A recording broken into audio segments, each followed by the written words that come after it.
There's a high-profile guard in the transfer portal that the Kentucky Wildcats are currently interested in, but for the first time this cycle, I don't really know if the Wildcats should be interested.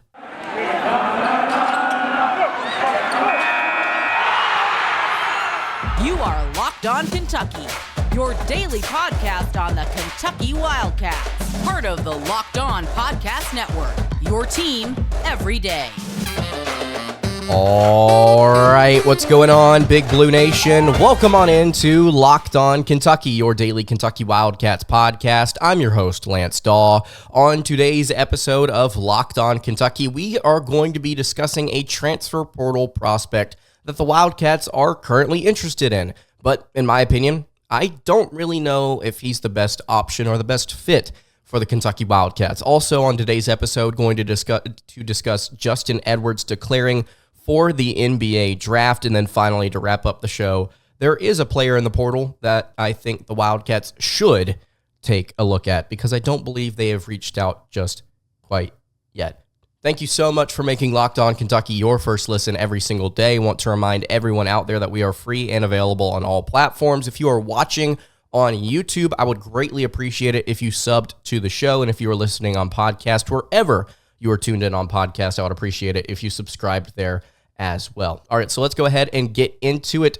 Oklahoma transfer Javian McCollum has received interest from a variety of teams, but most notably, at least here on this show, the Kentucky Wildcats have reached out to him alongside Georgia Tech, West Virginia, USC, Vanderbilt, VCU, Georgia, Texas A&M, Michigan, and Florida. After doing a little bit of research on this kid, first of all, I got to say, he's a fun player. I think he's an entertaining player. Previously at Siena for 2 seasons before he transferred to play for the Sooners, he is a fun guard, a high-profile guard. I don't think he fits what Kentucky basketball wants to do this upcoming season for a variety of reasons, which I want to break down here. For starters, I think that there are a number of guards that Kentucky has also reached out to in the transfer portal that I think may potentially be better options for Kentucky's system. B.J. Freeman from Milwaukee, I think, being one of them. You look at Virginia Tech, Kentucky's reached out to a couple of players there that I think may fit the system a little bit better. You're looking at guys like Tyler Nickel, the forward from VT, and then the point guard for the Hokies this past season, Sean Badula, who I think would be probably be a better fit for Kentucky here. But that's not to say Javian is not a fun player. He definitely does excel in certain aspects of the game, like strongly does. When you look at his statistics, he has a very solid assist rate. He is a solid three-point shooter on one half of the court. He is, I think, a smart basketball player. He can create on occasion in isolation. But there are weaknesses here. And I say weaknesses because it's relative to what Kentucky is looking for / what they want to kind of do at the guard position. So for 2 seasons at Siena, Javian McCollum was pretty solid. In his freshman year, he averaged 6.7 points per game, shooting 42.6% from beyond the arc. And then he really leveled up in his second season, averaging almost 16 points per game, shooting 35.6% from beyond the arc. And then this past year, 13.3 points for the Oklahoma Sooners, shooting 31.4% from three. Not a good three-point shooter. Solid inside the arc, also averaged 3.5 assists, 2.5 rebounds per game, almost a steal per contest, shot 94% from the line, which is excellent. But again, like I just read there are flaws. There are flaws in his game, and going to watch his highlights and going to watch some of his tape, you really do start to see a very stark contrast between the good and the bad with a player like Javian McCollum. He is a very, very, very good left wing three-point shooter. He shoots 39% on left wing above the break threes. That is a very solid number. One of the higher numbers that I've seen when looking at Kentucky's prospects that they've reached out to in the transfer portal, consistent from that side of the floor. However, if you flip over to the right side of the floor, right wing above the break threes, he shoots 22% on right wing above the break threes. That is really, there's no other way to put it. That is bad. But it's such a stark contrast. It's almost a 20% dip from one half of the court to the other. And the most interesting thing to me is that 22% on left wing threes, or excuse me, the right wing threes, that makes up 21% of his field goal attempts.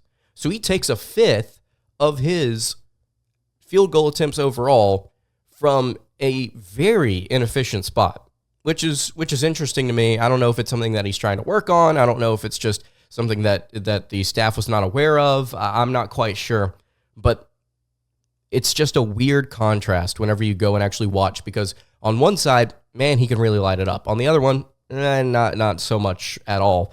Another weakness here that a highlight tape that I watched pointed out, he shoots 39% effective field goal percentage on catch and shoot shots, not just threes, but twos as well. And that is statistically that is bad. That's really bad for a guard. For it to be that poor in catch and shoot situations. And it's interesting whenever you also watch the highlight tape, teams played uber aggressive on him defensively. They knew that he was going to put up a shot. They gave him almost no space. Whenever it was guard on guard matchup, they gave him almost no space. They closed out. They put their hand up. They finished through. There was almost some contact at different points where there were no fouls called. Teams played very aggressive on McCollum and his shooting abilities. And I think that also ties into something else that I saw here and something else that same highlight tape pointed out. He is effective in ball screen situations. So I mentioned earlier, at times he can create an isolation, but it really does depend for him on matchup, because if you are able to get him into a ball screen situation where you can kind of run something like pick and roll, and you can get him switched onto a big man or something like that, if you can get him on the right guy who will give him a little bit of space, and that ball screen will also allow McCollum to create some space, he can work out of that. He can be relatively effective in that spot. But again, this is statistically just not an efficient enough shooter, I think, for me to be excited about a guy like McCollum coming to a place like Kentucky. Because if Coach Cal is saying what he is saying, and it's true, then Kentucky's going to run a very similar offense to what they ran this season. Now, that does not mean you're going to see 90 points per game. You're probably going to see pace. You're going to see Kentucky get up and down the floor, and you're going to see them take outside shots. Guys like this do not thrive in those type of systems, and the statistics reflect that. He cannot shoot on one half of the court. He is not good in catch and shoot situations off the ball, which is a spot that Oklahoma worked him in a good amount. He does not work in transition statistically. Something else that highlight reel also pointed out was the fact that he does not he does not score a ton in transition as a primary ball handler, and as we mentioned, as a catch and shoot guy, trailing or just kind of filling out a lane, waiting for an outside shot. But he, I think, again, it's the highs and lows with him. He can really score at the rim. He is very effective driving and getting to the rim off of ball screens. He can create off of those ball screens, taking some further outside shots. But there are just too many flaws, I think, here for Kentucky to go with this guy over maybe somebody else that they may be interested in here in the transfer portal. Nothing against McCollum. I just don't think that he works with what Kentucky is going to want to do. If your goal is to get an experienced ball distributing point guard who is effective enough from outside the arc and consistent, somebody that can play defense, is consistent, I don't really know if we see that here in McCollum. There are other players that Kentucky, I think, could potentially look at. I know it's harsh to kind of rock on a player like this, but at the end of the day, I think that there are options that Kentucky has that they should definitely be pursuing. We're going to talk about one of those options later on in the show.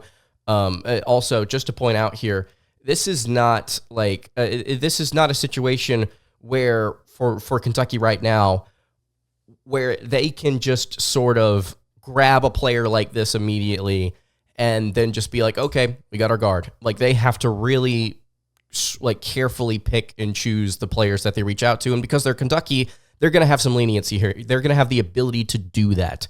And on top of all of this, by the way, Kentucky, if I'm not mistaken, is not even leading for this kid. They're just interested in him, have reached out to him. Georgia Tech, if I'm not mistaken, is the leader according to just whatever you read on the internet. So we'll see what happens here with Javian McCollum. We'll see what happens with other guards that Kentucky's got. I want you to tell me your thoughts in the comments below. What do you think about McCollum? What do you think about Kentucky in the transfer portal? You can leave all of that in the YouTube comments below. All right, I want to talk about a player that is leaving Kentucky and declaring for the NBA draft, Justin Edwards. What does this mean for Kentucky next season? I'm going to talk about it in just a second. Before I do that, though, I want to tell you guys about our friends over at Robinhood. Did you know that even if you have a 401k for retirement, you can still have an IRA? Robinhood has the only IRA that gives you a 3% boost on every dollar you contribute when you subscribe to Robinhood Gold. But get this, now through April 30th, Robinhood is even boosting every single dollar you transfer in from other retirement accounts with a 3% match. That's right, no cap on the 3% match. Robinhood Gold gets you the most for your retirement thanks to their IRA with a 3% match, and this offer is good, again, through April 30th. You can get started at robinhood.com/boost. Subscription fees apply.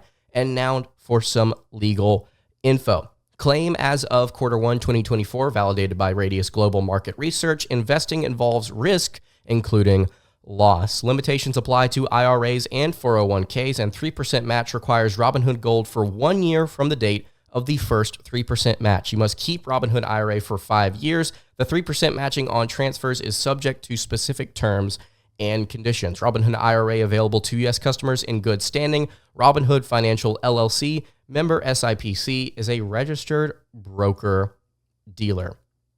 All right, continuing along here on the Friday edition of Locked On Kentucky. Lance Dawe hanging out here with you. Again, I appreciate you checking out the show today. If you have not subscribed to the YouTube channel or the podcast feed, I would appreciate it if you went ahead and did that. Really appreciate all you guys listening up on both the podcast and the YouTube channel. Almost to 7,800 subs, which is just crazy. Excited to see all you guys join. For those of you that have been here for quite some time, I appreciate you continuing to listen.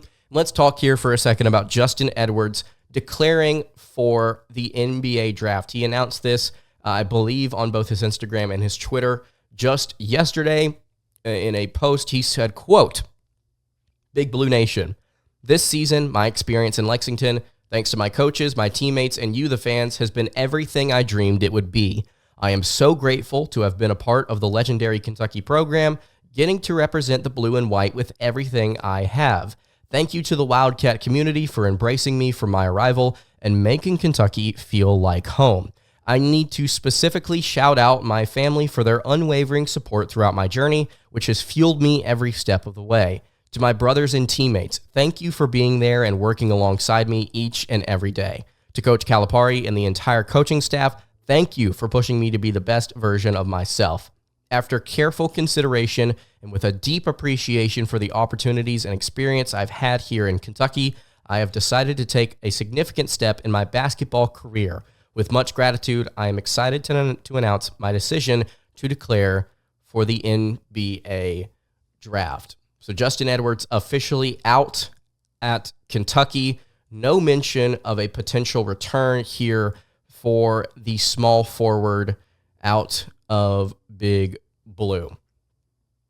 This, I think, may end up being a bit of a loss for the Kentucky Wildcats because I believe Justin Edwards, with one more season in Lexington, could have developed and brought himself back into first-round consideration. Right now, he's projected, if I'm not mistaken, to go in the second round, I believe mid-second round. And if he does wind up there, you know, he's still getting drafted, he's still going to the NBA, he's still accomplishing his dreams, but I do firmly believe that if he was given an opportunity to continue to develop his offensive game, maybe improve defensively with some of the changes that we are hoping comes to Kentucky's staff and to their philosophy on that side of the ball this offseason, I think that he could find himself rounding into form and becoming what people thought he was going to be out of high school. And something else I also want to point out about Justin Edwards, he, as the season went on, developed into a pretty solid outside shooter at 6'8", 36.5% from beyond the arc. There was a stretch there towards the end of the season where we were looking up in conference play and realizing that Edwards was shooting well over 40% in SEC play. Ended up having solid shooting splits overall, just in my opinion, 56% from inside the arc, again, 36.5% from outside, He was shooting 50%, a clean 50% from three in SEC play. Very, very solid numbers there from Justin Edwards in the big time moments there. I think that Edwards could have developed into something special. That's kind of where I sit here today. Now, the question that we need to ask, and I don't know if we're necessarily going to know this until we actually see next year's team step out onto the court and perform, is there right now, well, not necessarily right now, is there going to be a portal player that Kentucky ends up picking up that would outperform Justin Edwards at that small forward spot this upcoming season? And I don't know if there is currently. I'm sure Kentucky's going to try and maybe look for somebody. They may just decide, hey, we've got Carter Knox. We've got guys like Billy Richmond at 6'5" that could possibly play the 3. We've got different guys in our recruiting class that we could just slot in there. So we're going to just kind of hope that that's where we're going to lie here with those players. I don't know what Kentucky's plan is at the 3 spot. But what I do know is that Justin could have potentially continued to progress. And so whether or not we actually get to see somebody that steps up and we see Kentucky improve that spot this upcoming season, I think it's going to be interesting to watch. And over these past few seasons, actually, now I'm just kind of sitting here thinking about it, Kentucky's been interesting at that 3 spot. They had Chris Livingston last year primarily playing the 3. They had Kellen Grady the year prior playing at the 3. And then in 2021, they had Brandon Boston. So Kentucky, for what is getting closer to half a decade now, has not had a stud, like absolute baller at that 3 spot. I think Kentucky may have one of those in their upcoming recruiting class. They also very well could not. I think a portal, at least a dip into the portal to take a look and see what the prospects are out there, I think is in the cards for the Wildcats. But again, I don't really know. I don't really know what they're going to do to try and replace Edwards and his production. You know the negative moments, you know the frustrations, the I guess inability to finish at the rim in important moments. I genuinely think we saw more missed dunks than we did actual dunks from Edwards, just because of just the consistent inability to get the ball past the rim. And the thing is, like, Edwards is crazy athletic. Like, he's got the ability to jump up and dunk the ball. It's just sometimes I think he got a little too skittish and just didn't execute. But I think, again, with another season, Edwards could have possibly unlocked that confidence. So Justin Edwards officially out at Kentucky. We'll see what they do to try and replace him in the coming months. There's one more player I want to talk about on today's episode, a player out west that has entered the transfer portal that I think Kentucky basketball should take a look at. Before we dive into that, though, I want to tell you guys about our friends over at Game Time. Game Time is the best place to find last-minute tickets. It is absolutely incredible. It is super, super easy to find tickets on Game Time to not just sporting events. So maybe you want to go see the Reds play. Maybe you want to go see the Atlanta Braves. I'm a huge Braves fan. Maybe I want to go see them here in just a few weeks. Well, Game Time has last-minute tickets, all-in prices, views from your seat, and it's not just for sporting events. It's also for music, theater, comedy events near you as well, and it's not just MLB. College football, I absolutely loved using Game Time last season. I used it quite a bit, actually, going on the road for different events. It was super, super fun. Utilizing Game Time. Excellent photos from the seats, not just looking at something like some other carrier where they don't have pictures for your specific seat. I really loved going to different Power 5 venues and actually getting to know, okay, this is exactly what it's going to look like when I sit there. And it was absolutely excellent. Killer last-minute deals, again, all in prices. And then they have the Game Time guarantee, which means Game Time will credit you 110% of the difference if you find a ticket that is better. It is the place to go find, again, last-minute tickets. You can take the guesswork out of buying your tickets with Game Time. Download the Game Time app, create an account, and use code LOCKEDONCollege for $20 off your first purchase. Again, download Game Time today. Last-minute tickets, lowest price, guaranteed. All right, wrapping up the Friday edition of Locked On Kentucky. Lance Dawe hanging out here with you. Kentucky, looking at a number of players in the transfer portal. They've yet to secure one, but there are definitely options, and this kid out of Utah State is somebody that I think Kentucky should definitely take a look at. Right now, the Mountain West Player of the Year is in the portal, and that may not mean anything to you. But the Mountain West, despite some lack of performance in the NCAA tournament for 2 years in a row now, it's a pretty good conference. It's actually a very good conference. In fact, at least in my opinion. And out of Utah State, Great Osobor, 6'8", 245-pound forward for the Utah State Aggies this past season, was the most dominant player on their roster, and again, the Mountain West Player of the Year. I went to take a look at Great Osobor's highlights and expected him to have more of a back-to-the-basket type of game. You know, he played primarily at the 5 spot, but he also had a good run there at the 4 for Utah State at different times. But Osobor, I expected to have like a physical back-to-the-basket game because of his weight, 6'8", 245, 250, depending on where you look. The kid can handle the ball, like impressively well can handle the ball. And on top of this, he is something that Kentucky did not have this past season. He is a very good rebounder. He's a very good offensive rebounder. He's a very good defensive rebounder. He's a solid block percentage. He has a very solid free throw rate. He gets to the foul line quite a bit. This kid has some explosiveness. He's got some jump. He's got some aggression to his game. He's got that back to the basket game. He's a good rebounder. He, again, just an aggressor. Watching his highlights, there were so many different moments where I looked up and I was just like, dang, like he's got that in his bag. I didn't know there are players on Utah State team, just quite frankly, I didn't know we're like that. I did not know Utah State. My apologies. I was not familiar with your game, Utah State. It's very impressive, some of the highlights that they pulled off this past year. Very fun team to watch. Very, very fun team to watch after getting to sit here and take a look at it. But Great Osobor, I think, could fit very well in Kentucky's front court next season. I really, really do want to see him. I would love to see a world where he and Cliff Amori join together to play the 4 and the 5 for UK.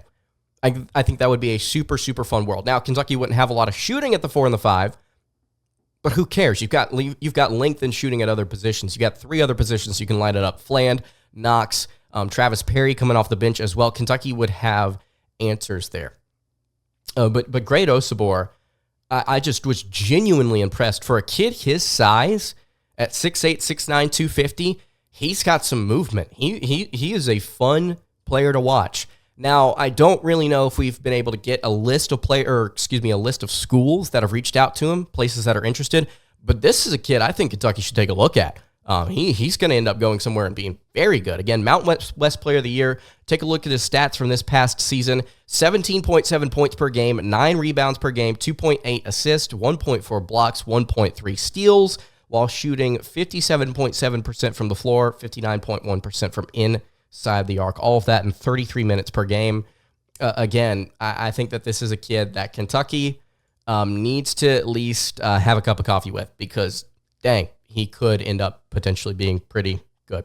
Let me know what you think about Great Osobor, Justin Edwards, everything Kentucky's doing in the transfer portal in the comments below. And that's going to do it for today's episode of Locked On Kentucky. You can follow the show on Twitter at Locked On UK. You can follow me on Twitter at LanceDawe_, and you can follow the show on Instagram. That is at Kentucky Podcast. Any questions, comments, concerns, leave those in the YouTube comments below. Hit me on the socials. I will see you all tomorrow for another episode of Locked On Kentucky. Have a great rest of your day, and God bless.